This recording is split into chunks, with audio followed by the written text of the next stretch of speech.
It doesn't matter. It doesn't have any effect on your life. What the fuck do you care? Or people that try to talk like it's a social issue. Like when you see someone stand up in a talk show and say, like, how am I supposed to explain to my child that two men are getting married? I don't know. It's your shitty kid. You fucking tell him. Why is that anyone else's problem? Two guys are in love, but they can't get married because you don't want to talk to your ugly child for fucking 5 minutes? Any accurate reading of the Bible should make it clear that gay rights goes against the plain truth of the Word of God. As one preacher warns, man in overstepping the boundary lines God has drawn by making special rights for gays and lesbians has taken another step in the direction of inviting the judgment of God upon our land.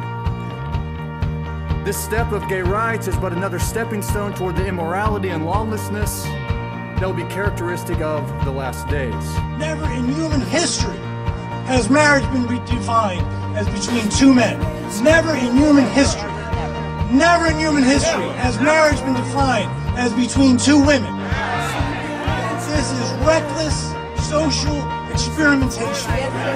Reckless. What is it? Reckless. Social experimentation.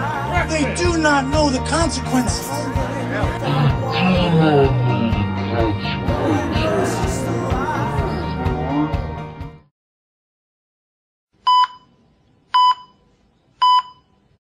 Hello, now don't you worry. We'll soon have you cured. What do I do? Nothing, dear. You're not qualified. Leave it to us. A boy or a girl? Now, I think it's a little early to start imposing roles on it, don't you? On the Statue of Liberty it says, give me your tired, your poor, your huddled masses yearning to be free.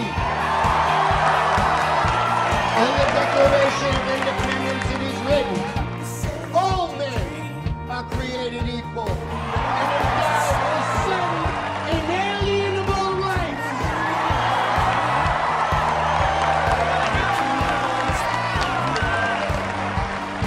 No matter how hard you try, you can never erase those words from the Declaration of Independence. No matter how hard you try, you can never chip those words from the face of the Statue of Liberty. That is what America is. Love it or leave it.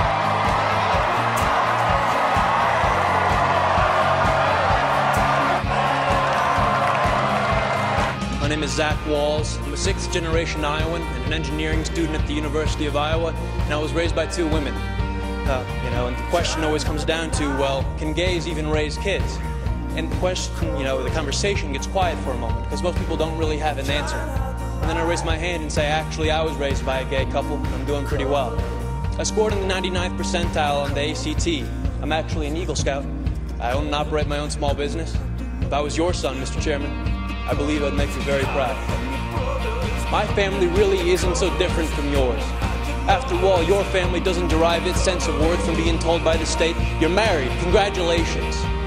No, the sense of family comes from the commitment we make to each other, to work through the hard times so we can enjoy the good ones. It comes from the love that binds us. That's what makes a family.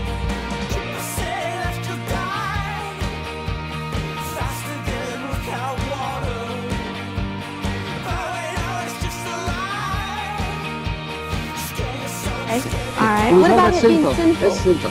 Read the Gospels. Everybody bumps the Bible. Read the Gospels. The teachings of Christ, the life of Christ. Books of the Gospel. And it's never mentioned once. In fact, Christ talks about love. It's very interesting. They carried his Bible in one hand and hatred in the other hand and said it's sinful.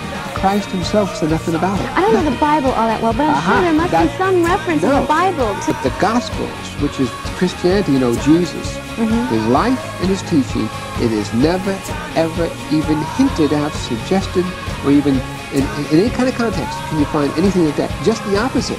Okay. Christ says, love thy neighbor. Okay. Do unto the neighbor as you'd want the neighbor to do unto you. Okay. And so these people who thump the Bible have never really read the Bible, the Gospels. Well, I'm not a Bible thumper, but...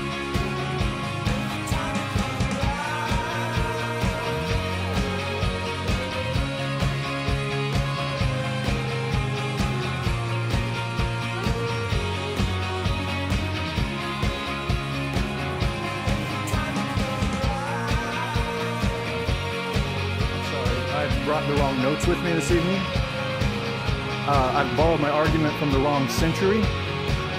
It turns out what I've been reading to you this whole time are direct quotes from white preachers from the 1950s and the 1960s, all in support of racial segregation. All I have done is simply take out the phrase racial integration and substituted it with the phrase gay rights. I hope you will not make the same mistake. I hope you will stand on the right side of history. Thank you.